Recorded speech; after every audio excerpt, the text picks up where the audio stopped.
Salut, ici Casmatic et aujourd'hui, premier unboxing de la chaîne, un unboxing de Cyborg Rat 9, donc sans fil 2,4 GHz, donc assez bien. Donc on peut la régler jusqu'à 5600 dpi, pas plus, donc je vais l'ouvrir. Donc je l'avais déjà ouvert, mais comme la première fois que j'avais fait la vidéo, il y a eu quelques problèmes, donc je la refais. Donc voilà. Donc je retire le plastique.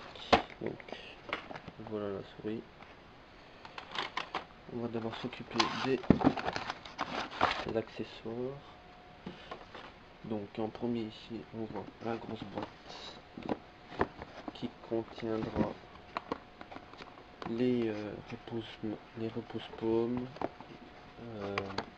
le repose-doigt et normalement les poids. Donc ici deux batteries, normalement déjà chargées. Voilà. Et ici la petite, ce qui permet de connecter la souris au PC. Donc voilà. Donc ici il faudra mettre la batterie, mais il faudra forcer un peu parce que sinon la batterie elle ne se rechargera pas. Et là c'est pour mettre les poids. Donc voilà, fil tressé avec un USB 2.0 en or, de bonne qualité.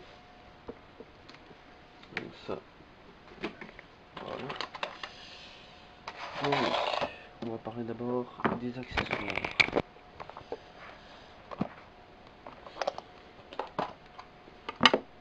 Voilà. Donc ici nous avons au milieu les poids. Donc ici il y en a deux, il y en a 4 d'office directement dans la Rat 9. Donc les repose-doigts. Donc voilà. Là, ici. Et le deuxième est avec un grip. C'est que je vais le mettre tout de suite car comme j'ai un peu les mêmes watts, le grip c'est plus à mon avantage. Donc pareil pour le repose-paume, donc un deuxième exactement comme l'origine et le troisième en grip. Donc voilà. Donc maintenant nous allons regarder la souris. Donc, voilà. Donc en premier on voit donc le repose-paume ici, le repose-doigt, bah normalement ouais. Donc nous avons donc bien sûr clic gauche, clic droit, molette. Nous avons la molette horizontale, donc qu'on pourra programmer. Le bouton rouge c'est le M Fire, je pense, non? En fait c'est pour réduire la vitesse de curseur quand vous appuyez dessus. Donc ce qui est très bien quand dans les FPS, donc quand vous visez, vous l'utilisez et ainsi la vitesse du curseur est moins rapide. Donc vous pouvez l'ajuster, le tir directement à la tête. Donc deux boutons ici. Voilà, donc en tout il y en a 1, 2, 3, 4 et 5 boutons programmables.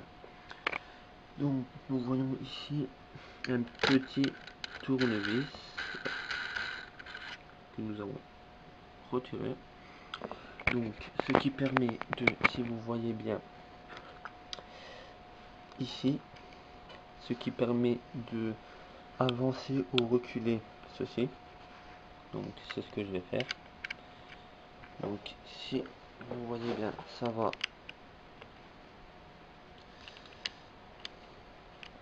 avancer. Oups, désolé. Donc attendez, je vais le faire. Voilà. Donc soyez indulgents dans les commentaires car c'est mon premier unboxing, donc si vous le voyez bien. Voilà.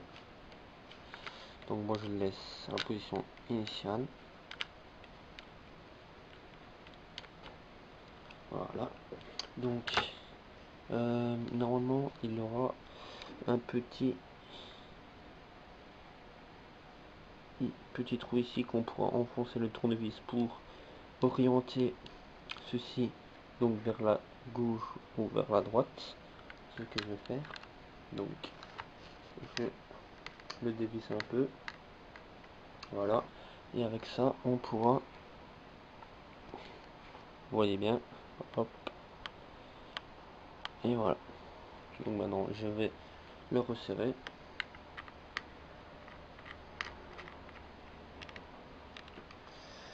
Ici le repose doit que je vais changer automatiquement, donc on doit le prendre ici. Donc normalement ça vient tout seul avec la vis. Ne pas oublier, ne pas perdre la petite vis, sinon c'est foutu. Donc je le mets, voilà. Désolé si vous voyez mal, car j'ai qu'un appareil photo et j'ai pas d'appui pour le mettre. Donc voilà, le repose-doigt avec le grip. Et ici nous avons le repose-paume, donc il faudra appuyer sur ce petit truc gris et faire glisser le repose-paume vers l'arrière, donc comme ceci. Et voilà. Et nous allons mettre le grip. Et pour mettre le grip, il faudra réappuyer sur le petit truc gris et l'enfoncer. Donc si vous voyez bien, hop, voilà. En fait cette souris c'est pour des petites mains. C'est pour ça que moi je le recule un peu. Donc je recule ici ainsi, comme ceci. Donc voilà. Donc en parlant des boutons, donc en parlant des boutons, donc il y a 5 boutons programmables. Un bouton ici pour changer la vitesse du curseur, donc ça sera les DPI. Donc par défaut la plus basse, donc au niveau 1 c'est 800 DPI, le deuxième 1200, le troisième 3200 et le quatrième nous avons 5600, ce qui est déjà énorme. Donc moi je joue à 3000 puisqu'on peut régler les DPI soi-même. Et ici nous avons donc c'est le bouton profil, donc il y a 3 profils. Donc il y a le rouge, le bleu et le mauve que vous pouvez changer grâce au logiciel qui n'est pas fourni, ce qui est dommage, mais vous le trouvez gratuitement sur le site Cyborg Gaming. Donc nous allons connecter directement la souris au PC, mais j'ai totalement oublié de lui mettre la batterie, et la batterie ça se met ici, donc les 3 dorés ici, 3 côtés dorés en haut, et on pousse et on enfonce très bien, et voilà. Donc je connecte à mon clavier, donc clavier Cyborg P7. Donc vous voyez bien la LED s'allumer, donc ça veut dire qu'il est connecté. Derrière nous avons un bouton on off, donc on va l'activer. Désolé, hop. Hop, voilà. Et donc vous voyez bien, donc à chaque fois que je bouge la souris, la LED ici s'allume et s'éteint. Donc pour mettre la batterie en charge, vous la mettez là, mais il faut forcer parce que voilà, moi j'avais mis au début ainsi, mais pour être sûr que ça recharge, il faut que la LED s'allume. Donc il faut appuyer fort, et voilà. LED rouge s'allume, c'est-à-dire en charge, LED verte 100%, donc voilà. Donc si vous voyez bien, il a le bouton de profil rouge. Voilà, donc je vais appuyer une fois, elle sera bleue. Et une deuxième fois, elle sera mauve. Voilà, c'était tout pour le unboxing de la Rat 9. Au revoir.